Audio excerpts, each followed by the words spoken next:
student is Cristiane Campos from Centrone. She's a master's student, and she's gonna show her results of the detection of HPV DNA in plasma samples of women with ICC as a potential earlier marker of disease recurrence. So, muito obrigada por se voluntariar.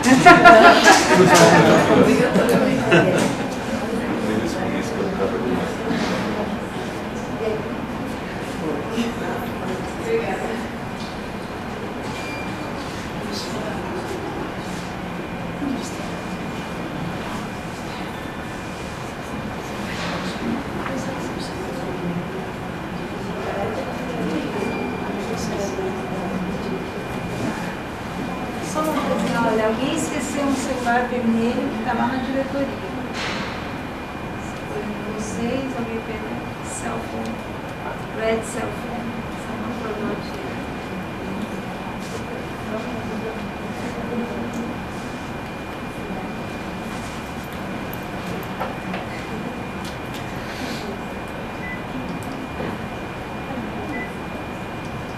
Tá virado pra ti. Virar comprar.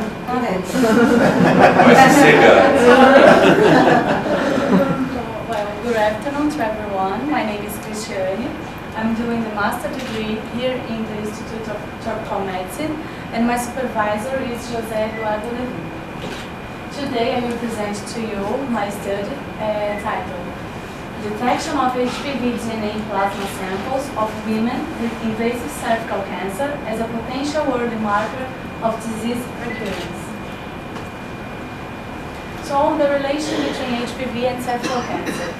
The high-risk oncogenic human papillomavirus is the causal agent of cervical cancer and persistent infections of cervical squamous epithelial cells. This is the second most prevalent cancer in Brazilian women, and in 2008 they estimated the numbers of cervical cancer, and so we have 530,000 new invasive cervical cancer cases per year and 275,000 deaths per year in worldwide. The HPV genital infection is related to the early onset of sexual activity and the number of sexual partners. There are about 40 HPV types that affect the anogenital area. And the cervical cancer can be prevented through screening tests to search for cytological alterations as Papa Nicolau tests. We have available two preventive vaccines. The quadrivalent, who prevents against HPV 16, 18, 6, and 11, and the bivalent, who prevents against the two major HPV oncogenic types, 16 and 18. And they are effective for both types at least 20 years. So when a woman is diagnosed with an invasive cervical cancer, she can be treated by surgery, chemotherapy, or radiotherapy. But after a period of a time, and about 2 years, she can have a relapse of the disease. So here we have a review study of Levi with some information about recurrence in women with cervical cancer.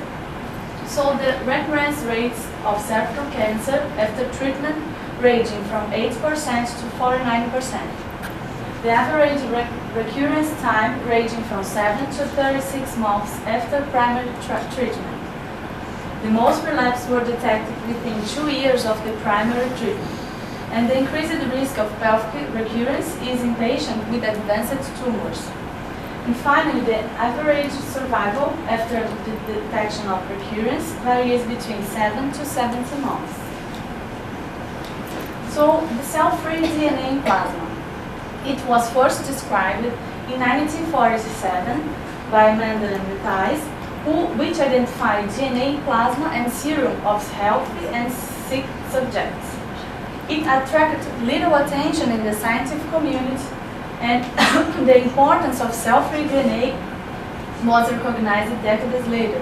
So in the 70s, Leon and colleagues verified that cancer patients have increased DNA levels than normal individuals, and it normalizes after successful treatment. In the AIDS, another studies were made, and they observed that changes presented in the cell-free DNA was the same change presented in the tumor cells. So they concluded that changes in cell-free DNA in plasma were associated with the tumor. And other other important discovery in this area was in pregnancy. They saw that fetal DNA was presented in maternal plasma. In the 90s, several genetic alterations were identified, like high oncogenes expression. Here we have an illustration of how the cell-free DNA is released in the bloodstream.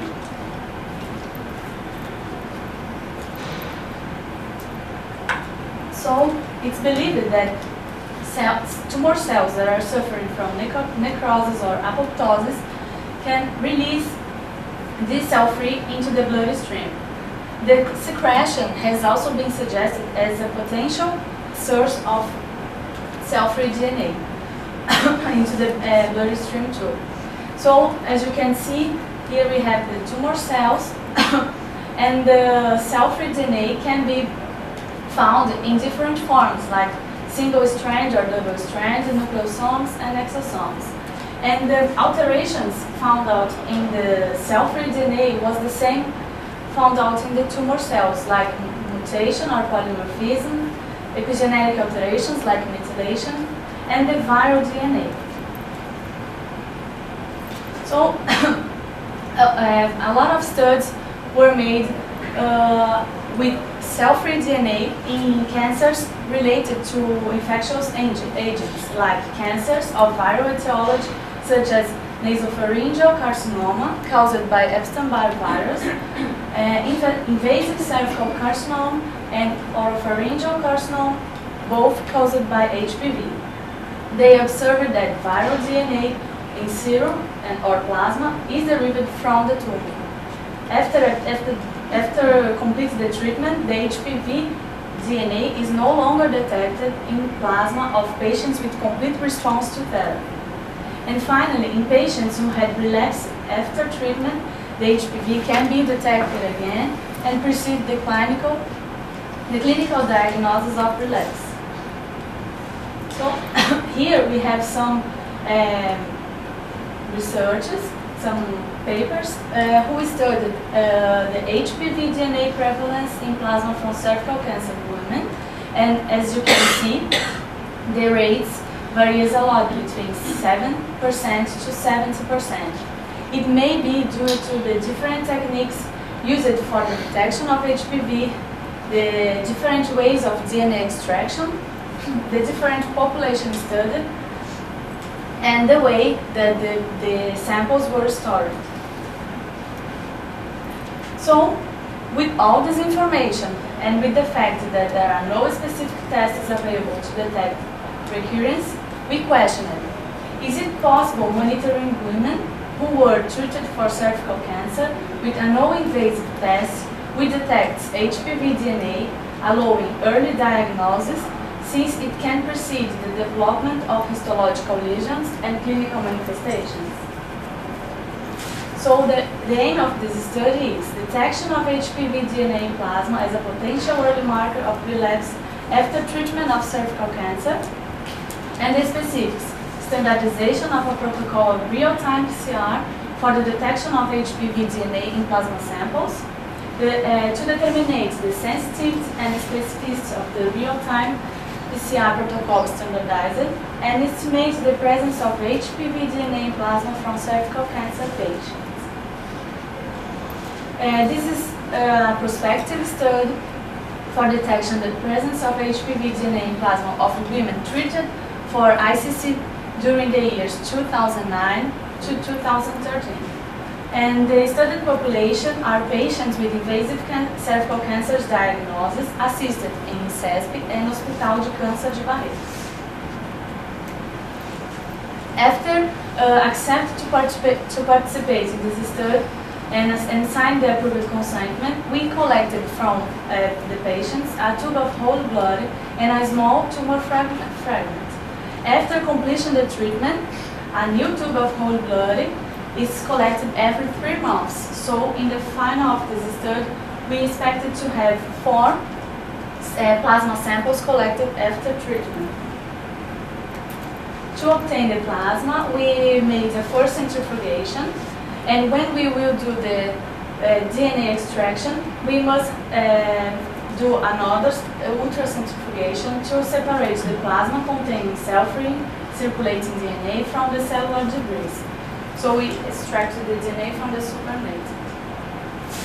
The DNA extraction is performed by an automated system, the HPV, with a specific kit.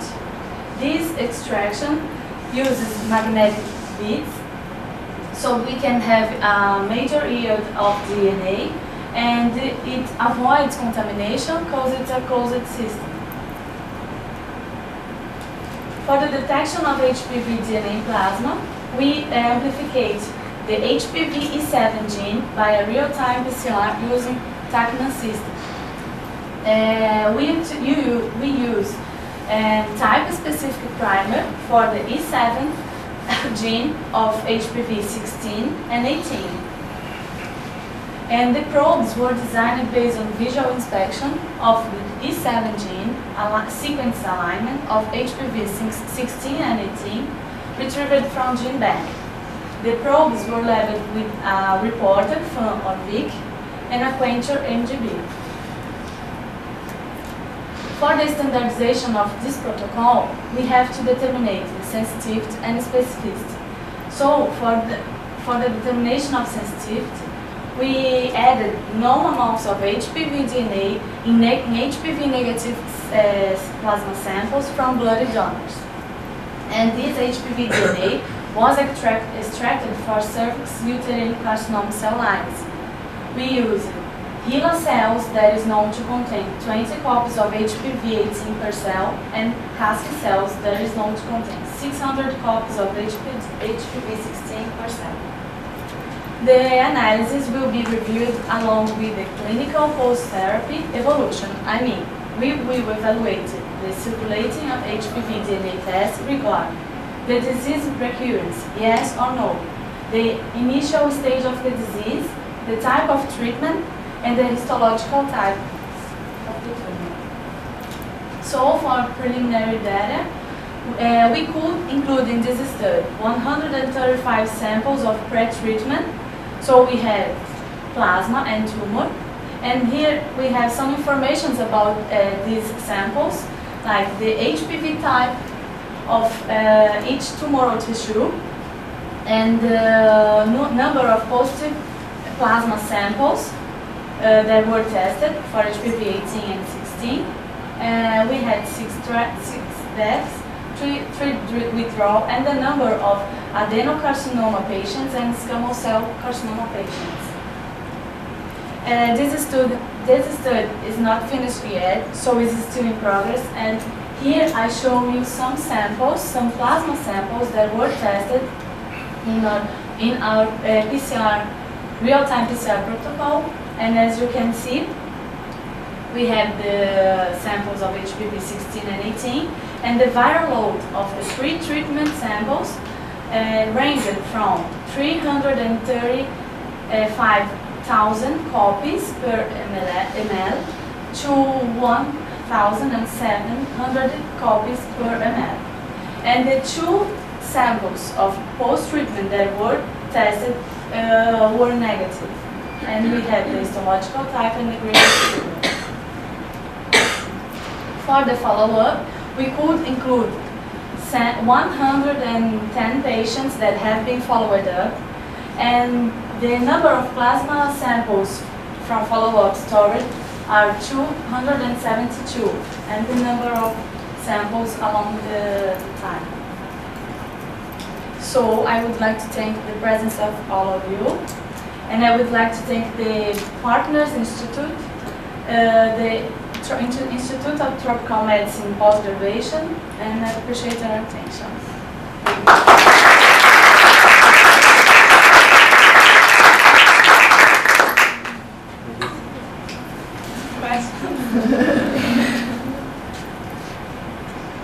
So what do you think, most of the ones who had cancer at the time were negative for PCR, right? Is that what you expected, or?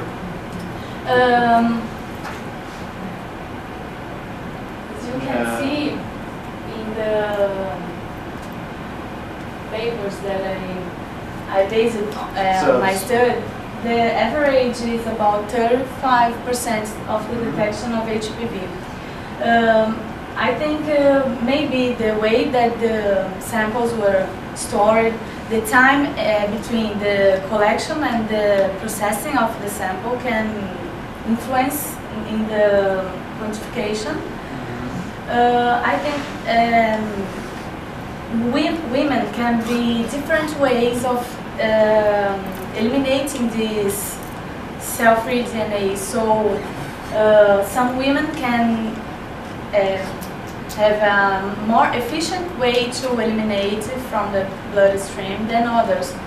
And I expected to found some negative samples in the, even in the pre-treatment samples. What was the proportion? I missed that. You had the proportion, how many had, because you're fine. This Your last table. one. Your last results. Your results.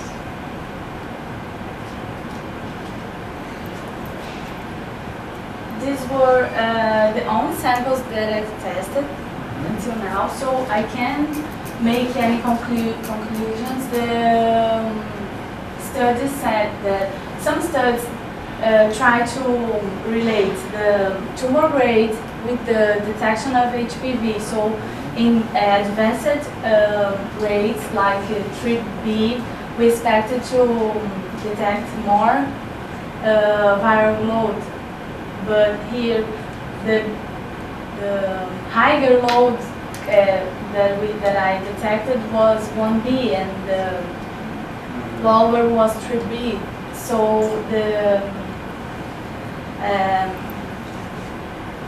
the information are very, how can I say, different between the studies. Some authors could relate the tumor grade and the quantification of HPV, and then others don't find any significance between these. But what is expected is in advanced tumors we find the tumor, the HPV DNA. Do you think you can look at some of the tumors to sequence them to see if your primers actually would pick up that tumor? So for the ones where you got negative, can you go back and sequence the tumor to make sure that your primers actually match? Is that possible? Or? We have for some samples, we still have the DNA extracted from the tumor, Yeah. and others we don't have anymore because this study was a part of a postdoctoral study of Cristiane Oliveira. So I think we could do this. So in the same line of questions, well, you have a low viral load of 1,760, but do you know what's the limit of detection of your assay? Because maybe The detection limit of my test for HPV-16, the limit of the detection is 100 copies, and 100 copies, and for HPV-18 is 1,000 copies. The limit of my test, the sensitivity per ml of plasma. Another question. Has anyone ever looked at immunity to correlate with whether or not the person's viremic or not? Information about immunity. Yeah, like T-cell immunity against these. I don't have this information. I can look at the patient's, how can I say, I don't know. Passar informações do paciente. Records of the patient, but I don't have this information in my study. I won't see the immunity information. Okay. Muito bom.